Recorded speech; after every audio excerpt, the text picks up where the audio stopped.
राधे कृष्णा आप सभी को। वैशाख मास महात्म्य अध्याय 7। कल के अध्याय में हमने पाप प्रशमन स्तोत्र सुना था, जिसे सुनकर पांचों प्रेत अनुग्रहित हुए थे। अब आगे राजा अम्बरीश ने नारद जी से पूछा, हे मुने, वैशाख मास के व्रत का क्या विधान है? इसमें किस तपस्या का अनुष्ठान करना पड़ता है? क्या दान होता है और कैसे स्नान किया जाता है? किस प्रकार भगवान केशव की पूजा की जाती है? हे ब्रह्म ऋषि, आप श्री हरि के प्रिय भक्त तथा सर्वज्ञ हैं, अतः कृपा करके मुझे ये सब बातें बताइए।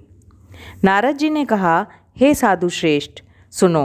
वैशाख मास में जब सूर्य मेष राशि पर चले जाएं, तो किसी बड़ी नदी में, नदी रूप तीर्थ में, नद में, सरोवर में, झरने में, देवकुंड में, स्वतः प्राप्त हुए किसी भी जलाशय में, बावड़ी में या कुएं आदि पर जाकर नियम पूर्वक भगवान श्री विष्णु का स्मरण करते हुए स्नान करना चाहिए। स्नान के पहले इस प्रकार प्रार्थना करनी चाहिए, हे मधुसूदन, हे माधव, वैशाख मास आपको विशेष प्रिय है, इसलिए इसमें प्रातः स्नान करने से आप शास्त्रोक्त फल के देने वाले हो और मेरे पापों का नाश कर दीजिए। इस प्रकार कहकर मौन भाव से उस तीर्थ के किनारे अपने दोनों पैर को धो लें। फिर भगवान नारायण का स्मरण करते हुए विधि पूर्वक स्नान करें। स्नान की विधि इस प्रकार है। विद्वान पुरुष को मूल मंत्र पढ़कर तीर्थ की कल्पना कर लेनी चाहिए। ओम नमो नारायणाय, यह मंत्र ही मूल मंत्र कहा गया है।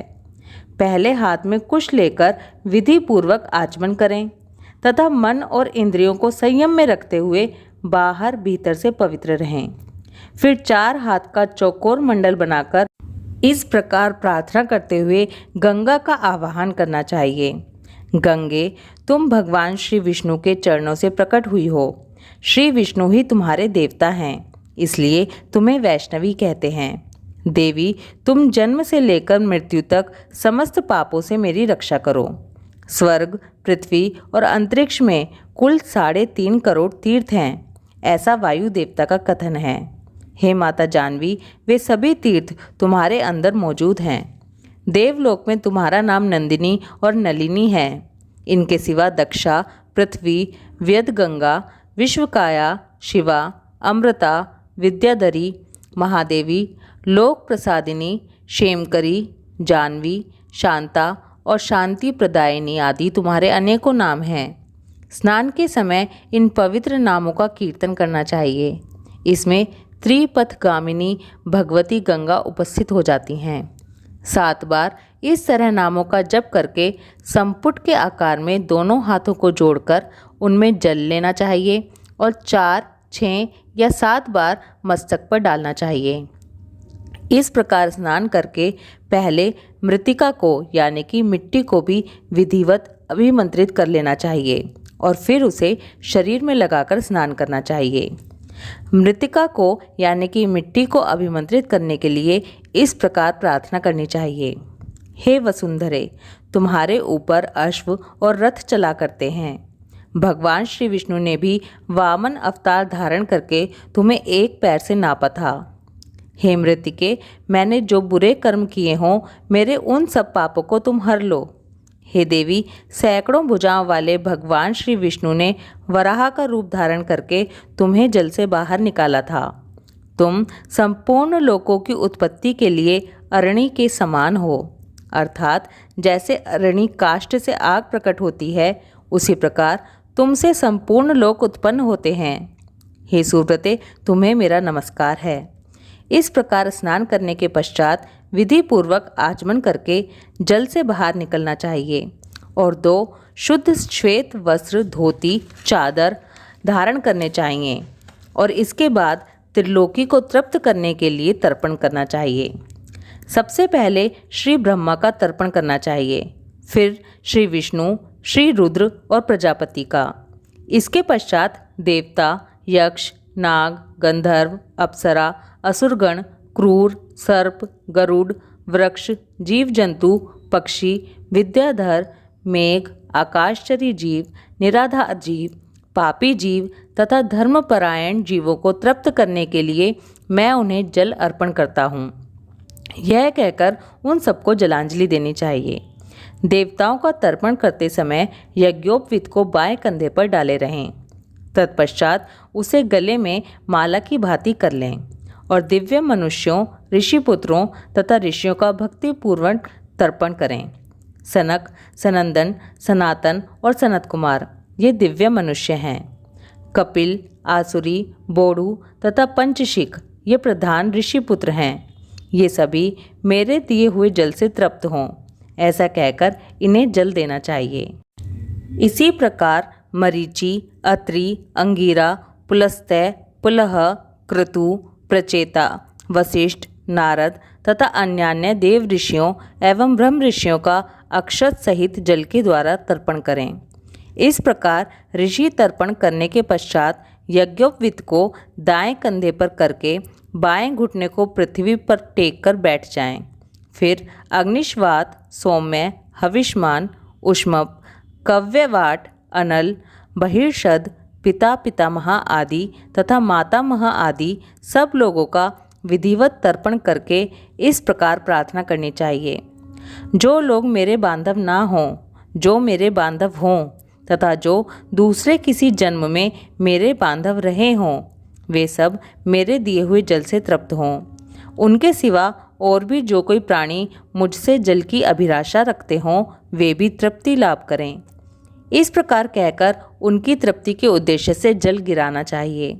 तत्पश्चात विधि पूर्वक आचमन करके अपने आगे कमल की आकृति बनाएं और सूर्य देव के नामों का उच्चारण करते हुए अक्षत, फूल, लाल चंदन और जल के द्वारा उन्हें यत्नपूर्वक अर्घ्य दें।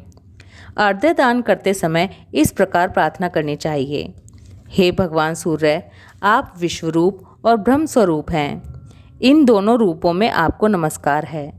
आप सहस्रों किरणों से सुशोभित और सबके तेज रूप हैं। आपको सदा नमस्कार है। भक्तवत्सल, रुद्र रूपधारी आप परमेश्वर को बारंबार नमस्कार है। कुंडल और अंगद आदि आभूषणों से विभूषित पद्मनाभ आपको नमस्कार है।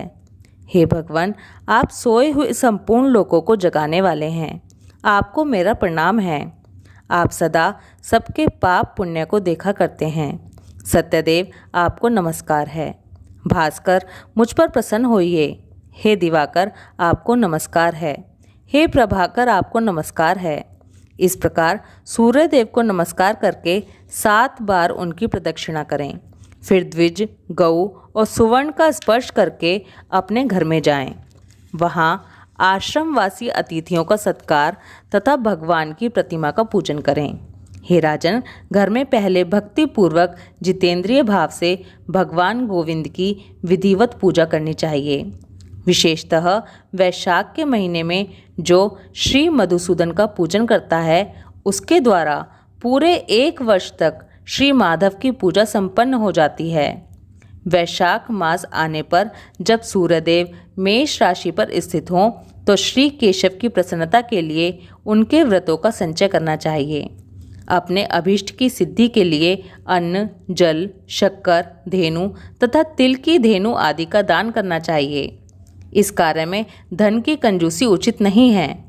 जो समूचे वैशाख भर प्रतिदिन सवेरे स्नान करता, जितेंद्रिय भाव से रहता, भगवान के नाम जपता और हविष्य भोजन करता है, वह सब पापों से मुक्त हो जाता है। जो वैशाख मास में आलस्य त्याग कर एक भुक्त यानी कि 24 घंटे में 1 बार भोजन करता है, या नक्त व्रत यानी कि केवल रात में 1 बार भोजन करता है, या फिर अयाचित व्रत यानी कि बिना मांगे मिले हुए अन्न का एक समय भोजन करता है, वह अपनी संपूर्ण अभिष्ट वस्तुओं को प्राप्त कर लेता है। वैशाख मास में प्रतिदिन 2 बार गांव से बाहर नदी के जल में स्नान करना, हविष्य खाकर रहना, ब्रह्मचर्य का पालन करना, पृथ्वी पर सोना, नियम पूर्वक रहना, व्रत, दान, जप, होम और भगवान मधुसूदन की पूजा करना, ये नियम हजारों जन्मों के भयंकर पापों को भी हर लेते हैं। जैसे भगवान माधव ध्यान करने पर सारे पाप नष्ट कर देते हैं, उसी प्रकार नियम पूर्वक किया हुआ माधव मास का स्नान भी समस्त पापों को दूर कर देता है। वैशाख मास महात्म्य अध्याय 7 समाप्तम। ओम माधवाय नमः। राधे कृष्णा।